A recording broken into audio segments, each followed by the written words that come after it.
Hello students, আমি আজ আলোচনা কৰিম অনুশীলন 2.2। আমি শেষৰ ভিডিঅ'ত এই অনুশীলন 2.2 কুৱেশ্যন নম্বৰ 1 কৰিছিলোঁ। তো আজি আমি কুৱেশ্যন নম্বৰ 2 পৰা ষ্টাৰ্ট কৰিম। Question 2 1 2 solution. সো আমাক দিয়া আছে 4s square minus 4s plus 1 দিয়া আছে।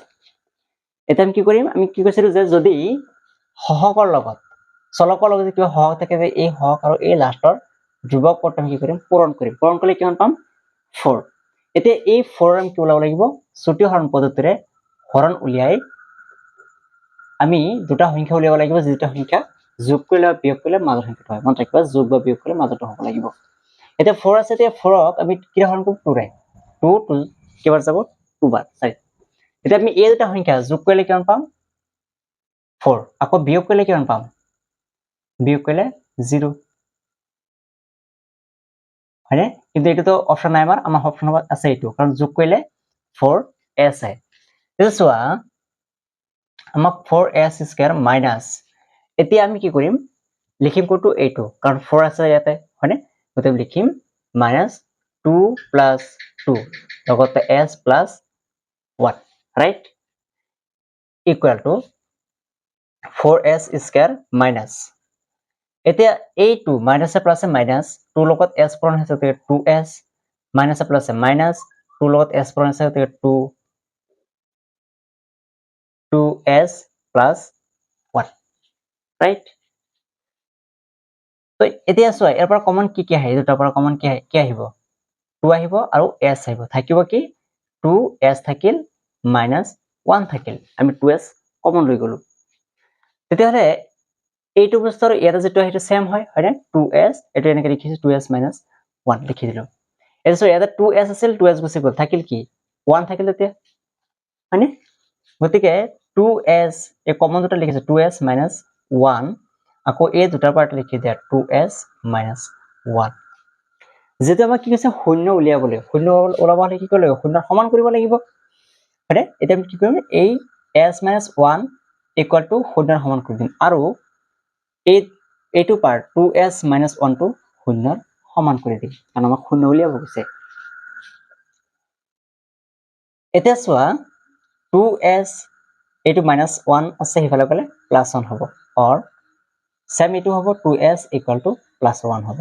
গতিকে s টো ৰাখিলে 1/2, এইটো 2 পূৰণ হৈছে সিফালে হৰণ হ'ব, or 2s, 2 টো সিফালে গুচি যাব, তেতিয়া s equal to 1/2। আমি লিখিম শূন্য দুটা হল, প্ৰথম সমীকৰণ শূন্য দুটা হল,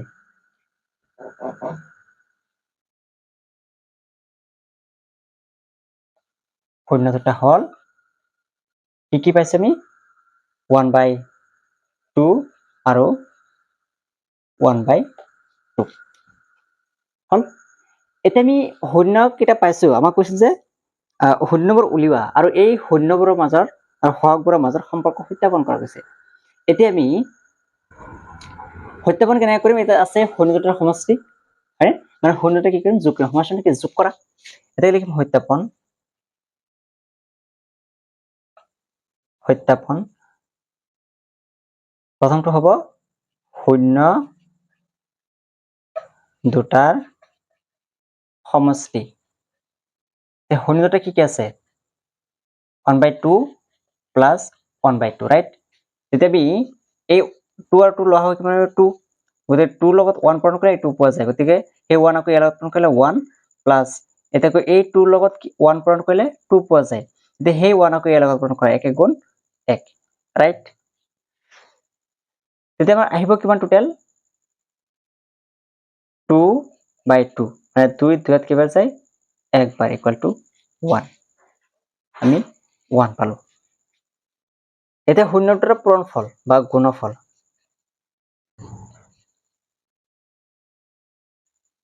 গুণফল ইকুৱেল টু, গুণফল মানে পূৰণ কৰা 1/2 পূৰণ 1/2, কিমান আহিব?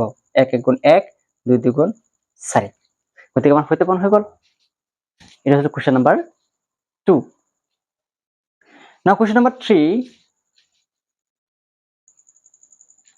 3 দি আছে চোৱা 6x স্কয়াৰ -3 - 7x আমি এটো কি কৰিব লাগিব সজাব লাগিব কেনেকৈ সজাম চোৱা একেবাৰে ধ্ৰুবক পদটো ক'ত থাকে লাষ্টত নাথাকে নে লাষ্টত থাকে গতিকে আমি x স্কয়াৰ চলক লিখিলো প্লাছত 7x তাৰ পিছত ধ্ৰুবক পদ লাষ্টত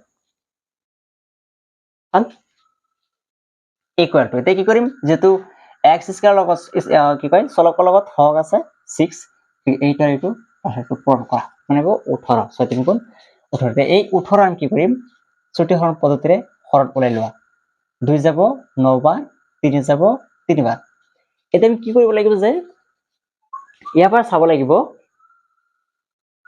তেনেকৈ দুটা সংখ্যা উলিওৱা যি দুটা যোগ কৰিলে বা বিয়োগ কৰিলে কিমান আহে মাজৰ সংখ্যাটো তে চোৱা এই যেটা যদি পূৰণ কৰে কিমান আহিব 3 3 গুণ 9 মাইনাস যদি 2 কৰি দিও কিমান আহিব 7 তার মানে কি 9 পর 2 গলে 7 আহে হয়নে এটা আমি লিখিম 6x square minus 9 minus 2x minus 3 equal to 6x square minus plus minus 9 into x 9x minus minus plus 2 into x 2x minus 3 এটা কমন কি আহিব দুটা পৰা চোৱা কি কমন আহিব 3 কমন আহে হয়নে 3 কমন আহিলে আৰু x কমন আহিব 3 আৰু x কমন আহিব দুটাতে তো থাকিব কি 2x minus এটা 3x থাকিব গতিকে এইটো আৰু ইয়াতে যেটো আহে সেম আহে প্লাস আছে দিলু গতিকে 2x minus 3 x তো গুছে গ'ল x নাহে নহয় ইয়াতে হল এটা চোৱা 2x আছিল গুছে গ'ল আছে কেতিয়া 1 হল এইটো আৰু এইটো লিখি দিয়া আগতে 3x plus 1 তাৰ পিছত এই দুটা পাৰ্ট লিখি দিয়া 2x minus 3 ওকে যেটো শূন্য উলিয়াব লাগে গতিকে শূন্যৰ সমান কৈ দিয়া or 2x minus 3 equal to 0 3 plus 3x equal to minus 1 আহিব plus 1 ইফালে গলে minus 1 or x equal to minus 1 by 3 or ইয়াতে কি আহিব তে ব্র্যাকেট না লাগি fly 2x equal to a3 to minus ইফালে গলে plus হ'ব গতিকে or x equal to 3 by 2 গতিকে আমি লিখিম শূন্য দুটা বা শূন্যবোৰ হল এতেকে শূন্য দুটা হল -1 by 3 আৰু 3 by 2 এটা হইতাপন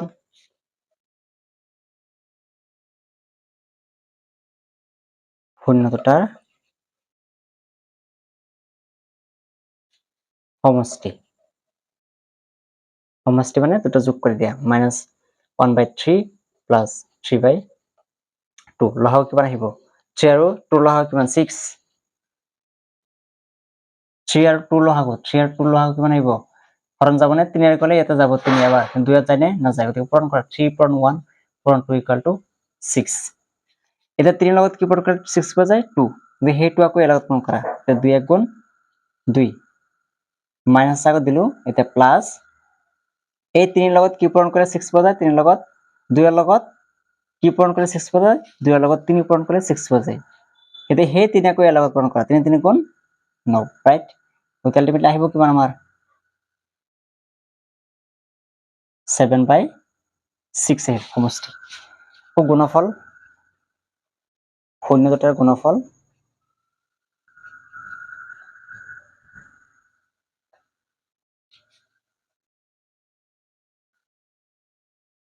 গুণফল মানে পূৰণ কৰা -1 by 3 পূৰণ 3 by 2 এতে 8 3 3 কাটি যায় থাকিব কি -1 by 2 ওকে আমাৰ কোৱেশ্চন নম্বৰ 3 সিলেক্ট টু নাতে কোৱেশ্চন নম্বৰ 4 সো 4 দিয়া আছে আমাক 4u স্কয়ার -8u এছাড়া এটা ধ্রুবক পদ নাই কিন্তু যদি ধ্রুবক পদ না থাকে আমি কি করব ডাইরেক্টলি কমন লৈ দিম এতে কমন কি আহিব এতে 4 আৰু 8 আছে গতিকে এতে 4 কমন আহিব হয়নে দুটাতে ইয়াতে 4 আছে ইয়াতে 4 2 8 4 আছে কমন তো 4 কমন আহিব আৰু কি কমন আহিব u ইয়াতে u স্কয়ার ইয়াতে u আছে গতিকে u কমন আহিব থাকিব কি u থাকিব -2 থাকিব হয়নে যদি আমি শূন্য উলিয়াম গতিকে শূন্যৰ সমান কৰি দিও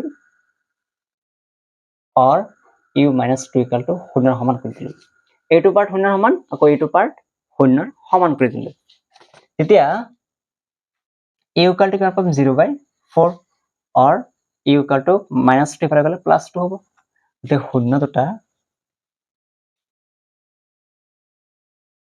হল এটো 0/4 মানে হল 0 0/4 মানে কিমান 0 ওকে এটো হইছে অর বা বলি কয় যাক তো এটা হল 0 আনটো হবো 2 এটা কি করিম আমি সত্যাপন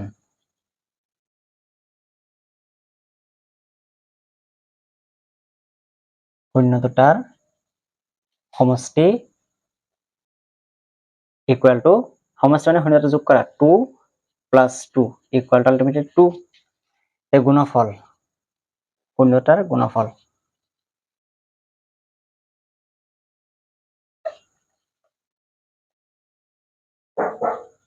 equal to এটা পূরণ করে দিতে গুণফল মানে পূরণ শূন্যটা কি গেছে 0 পূরণ 2 ultimately 0 right now question number 5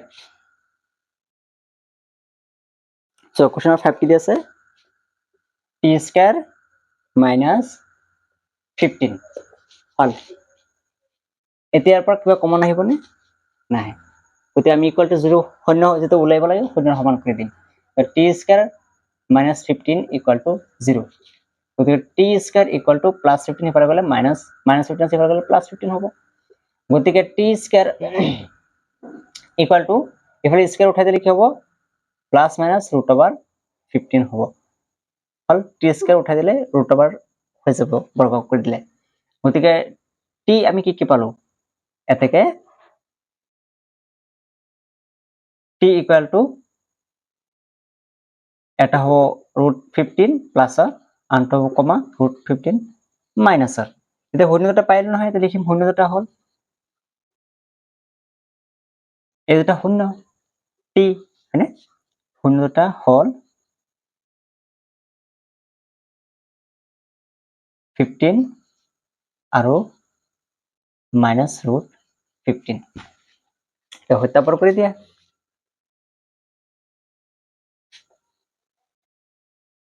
শূন্য দুটাৰ সমষ্টি মানে যোগ কৰা এতে কি আছে সমষ্টি এটা আছে +15 আছে -15 গতে -15 টা আগতে লিখিছো তাৰ পিছত +√15 মাইনাস দিয়া নাই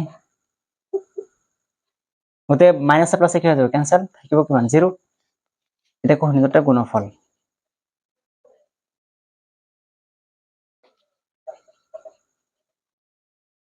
গুণফল মানে পূরণ কৰা এতিয়া -√15 পূরণ √15 এটা √over কাটি যাব পূরণ হলে হয় না থাকিব কি 15 আকৌ আগত মাইনাস গতিকে আমাৰ কোশ্চেন নাম্বাৰ 5 এইখিনি তো কোশ্চেন নাম্বাৰ 6 টো তোমালোকে কৰিবা হোমৱৰ্ক থাকিল ট্ৰাই কৰিবা তো আজি ভিডিওখন আমি ইয়াতে শেষ কৰিছো thank you for watching this video have a nice day